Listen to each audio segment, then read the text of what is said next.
La femme met les lunettes. Elle fait semblant d'examiner attentivement le collier de diamants. Mais ses lunettes sont équipées d'une fonction de balayage 3D. Elle transmet aussitôt les données tridimensionnelles du collier à son équipe de complices. Le groupe a pour unique cible ce collier de diamants d'une valeur de plusieurs milliards de dollars. Une fois les données récupérées, l'équipe imprime immédiatement une réplique identique en zircone par impression 3D. Le même jour, la célébrité Anna porte le collier authentique lors d'un dîner haut de gamme. Pendant le repas des Anna, un complice déguisé en cuisinier verse discrètement un liquide noir dans son assiette. Un serveur apporte ensuite ce plat devant elle. Anna ne remarque absolument rien. Elle continue de manger tranquillement. Peu de temps après, elle se sent subitement étourdie. Elle se précipite aussitôt vers les toilettes. Un autre complice déguisé en serveur attend sur place. Il profite de l'occasion pour verrouiller toutes les cabines des toilettes. Il ne laisse ouverte que la dernière cabine. Anne se tient déjà à l'extérieur des toilettes féminines. Dès que Anna pénètre dans les toilettes, Anne bloque les deux agents de sécurité. Dans les toilettes, Anna vomit sans arrêt. À ce moment-là, un complice feint est entré pour lui porter secours. Il saisit l'occasion de lui dérober le collier de diamants autour du cou. Une fois le larcin réalisé, il envoie aussitôt un message à l'équipe. Un autre complice fait aussitôt signe au serveur de rapporter l'assiette sale en cuisine. Anne percute volontairement ce serveur. Elle l'entraîne dans une zone hors champ des caméras de surveillance. Au même instant, le complice qui vient de sortir des toilettes glisse secrètement le vrai collier dans l'assiette sale. Le serveur ne s'aperçoit de rien et ramène le plat en cuisine. Une fois arrivé en cuisine, un troisième complice reprend aussitôt l'assiette pour la nettoyer. Pendant que personne ne regarde, il fourre le collier de diamants dans sa poche. Il prétexte ensuite vouloir aller aux toilettes. Il verrouille la porte d'une cabine et commence à démonter le collier de diamants. Un instant plus tard, Anna sort des toilettes. Les agents de sécurité remarquent que son cou est vide. Le collier a disparu. Il se rue aussitôt dans les toilettes pour fouiller. Les lieux sont déjà vides. Il réalise alors que le collier a été volé. Les agents de sécurité bouclent immédiatement tout le lieu. Ils mènent une fouille exhaustive. Chaque recoin est inspecté sans la moindre omission. À ce moment-là, un agent de sécurité pénètre dans la cuisine. Il se dirige vers les cabines des toilettes. Le vrai collier n'est pas encore entièrement démonté à cet instant. Voyant cela, le complice qui surveille de l'extérieur jette rapidement la contrefaçon dans l'évier. L'agent de sécurité examine le faux collier. Il ne découvre aucune anomalie et lève aussitôt le bouclage du lieu. Tous les membres du gang se réunissent rapidement. Ils cachent les diamants authentiques démontés, puis se partagent l'ensemble des pierres précieuses. Ils parviennent à fuir tranquillement avec le butin. Ils ont réussi à dérober sans encombre ce collier de diamants d'une valeur de plusieurs milliards de dollars. Cette femme possédait une main fabriquée entièrement d'or. Un jour, pendant qu'elle coupait des arbres dans la forêt, un tronc d'arbre s'effondre et écrase sa main. Son mari fait tous ses efforts pour déplacer le tronc, mais il ne parvient absolument pas à le bouger. Pour sauver la vie de sa femme, il n'a pas d'autre choix que de couper sa main avec une hache. Après ce terrible événement, la femme ressent une profonde tristesse chaque fois qu'elle pense à sa main sectionnée. Son mari voit sa peine au quotidien. Il décide de concevoir une prothèse pour elle, mais la femme insiste pour que cette prothèse soit faite d'or. Quelques jours plus tard, son mari lui fabrique une main artificielle en or massif. Cependant, à cause de cette main d'or, son corps développe une grave infection. Peu de temps après, la femme rend l'âme. Avant de mourir, elle fait promettre à son mari de l'enterrer avec sa main d'or. Son mari accepte sa demande sans hésiter. Plusieurs années passent, l'homme tombe dans une extrême pauvreté. Il a désespérément besoin d'argent pour survivre. Il se rend alors sur la tombe de sa femme et se met à creuser la sépulture. Au moment où il extrait la main d'or du cercueil, les yeux de sa défunte femme s'ouvrent brusquement. Mais l'homme ignore complètement ce phénomène. Il ramène la main d'or chez lui. Tard dans la nuit même, le fantôme de sa femme vient réclamer sa main d'or. Terrifié par cette apparition, il lui rend aussitôt la main en or. Mais dès qu'elle reprend possession de sa main, elle le tue sur le champ. Il est maintenu fixé sur des supports en acier. L'homme s'injecte le sérum du capitaine Amérique. Il fait tourner son corps à grande vitesse. Le médecin repère précisément l'emplacement de sa colonne vertébrale. Il injecte le sérum directement dans sa colonne vertébrale. Une douleur insupportable submerge son dos, mais il ne pousse pas un seul cri de souffrance. Les effets de l'injection ne le déçoivent pas du tout. Une fois le produit pénétré dans son organisme, son corps est empli d'une puissance immense. Cet instant, il est pleinement prêt. Il part à la capture de Hulk, le géant vert. Cependant, Hulk est quasiment invulnérable pour quiconque. Tous les soldats sont vaincus les uns après les autres. Il tient en main un lance-grenade DefTech de 40 mm.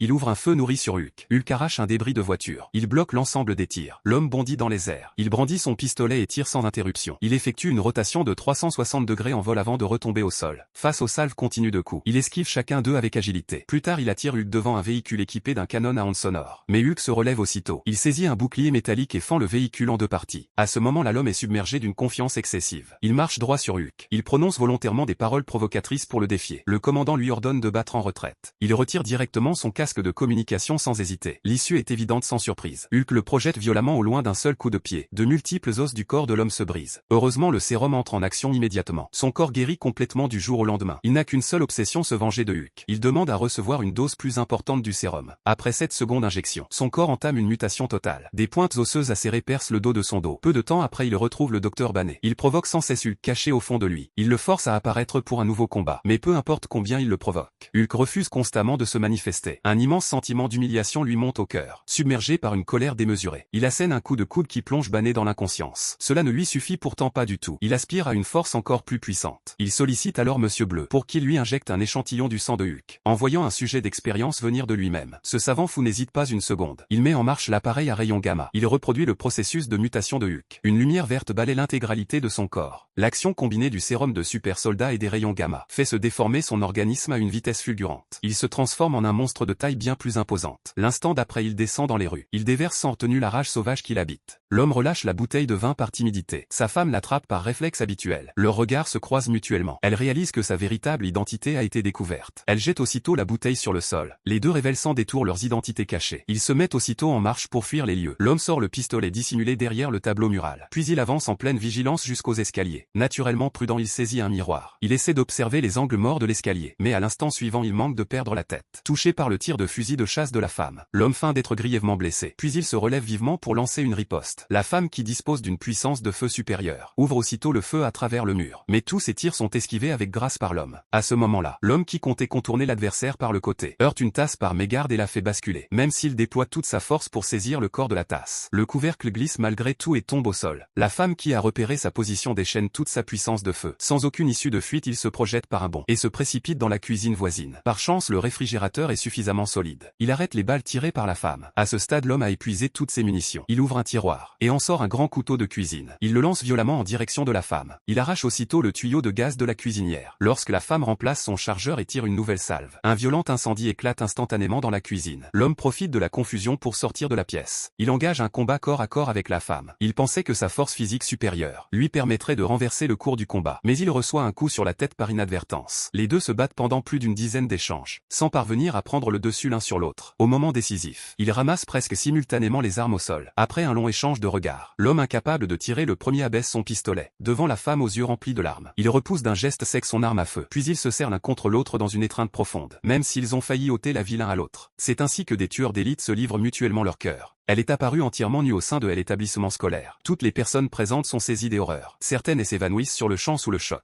Pourtant elle ne s'en soucie absolument pas. Elle est emprisonnée dans une boucle temporelle. Peu importe ce qu'elle vit durant la journée. Chaque nuit une personne masquée fait son apparition. Elle la tue par des méthodes variées. Après quoi elle reprend conscience le jour de son anniversaire. Elle déploie toute son énergie pour briser ce cauchemar sans fin. Elle avait tendu une embuscade afin d'attaquer par surprise le meurtrier masqué. Contre toute attente, elle blesse involontairement sa meilleure amie. Pour une raison inconnue. Elle souffre de terribles maux de tête et son corps s'affaiblit jour après jour. Ses forces, elle abandonne complètement et elle s'évanouit sur place. Après avoir été transportée à l'hôpital pour un examen, les médecins découvrent que son corps est couvert de blessures mortelles. Aucune explication ne peut rendre compte de ce phénomène étrange. C'est à cet instant qu'elle réalise brutalement la vérité. Même si le temps remonte à plusieurs reprises jusqu'au jour de son anniversaire, ses blessures ne se guérissent pas pour autant. Mais elle n'a pas le temps de s'occuper de ses propres blessures sur le moment. Elle perçoit clairement que le tueur masqué se rapproche. À peine sortie de la chambre des hôpitaux, elle voit l'individu poignarder le médecin. Elle se précipite hors de l'hôpital dans la précipitation. Elle se faufile dans une voiture avant d'être rattrapée. Mais le meurtrier brise la vitre de la portière. Il tend la main et lui serre fermement le cou. Dans la panique, elle appuie à fond sur l'accélérateur et parvient à semer son poursuivant. Cette fois-là, elle n'était qu'à un pas de la libération. Il lui suffisait de tenir 30 minutes de plus pour échapper à cette boucle cauchemardesque. Mais en un clin d'œil, elle est arrêtée par un policier de la circulation pour excès de vitesse. Elle raconte honnêtement toutes ses expériences surnaturelles à l'agent. Celui-ci ne croit qu'elle a des hallucinations provoquées par la drogue. Elle s'apprête à fournir davantage des explications. Un léger espoir lui traverse l'esprit. Elle pense que le tueur masqué n'osera pas la poursuivre jusqu'au commissariat. Les policiers concluent qu'elle a bu de l'alcool et consommé plusieurs substances illicites. Ils décident aussitôt de l'arrêter. Lorsqu'elle monte dans la voiture de police, elle respire brièvement de soulagement. Mais en se retournant, elle aperçoit la silhouette familière. À présent, elle n'a plus aucune issue pour fuir. Ses poignets sont fermement entravés par des menottes. Elle ne peut pas ouvrir la portière et doit attendre passivement la mort. Mais cette fois, le meurtrier ne lui porte pas atteinte immédiatement. Il sort plutôt une bougie d'anniversaire. Elle remarque alors que la voiture de police perd de l'huile. Le meurtrier jette la bougie sans réfléchir. L'essence qui fuit prend feu sur elle instant. Après une explosion assourdissante, elle reprend une nouvelle fois conscience dans son lit. Elle est toujours bloquée le jour de son anniversaire.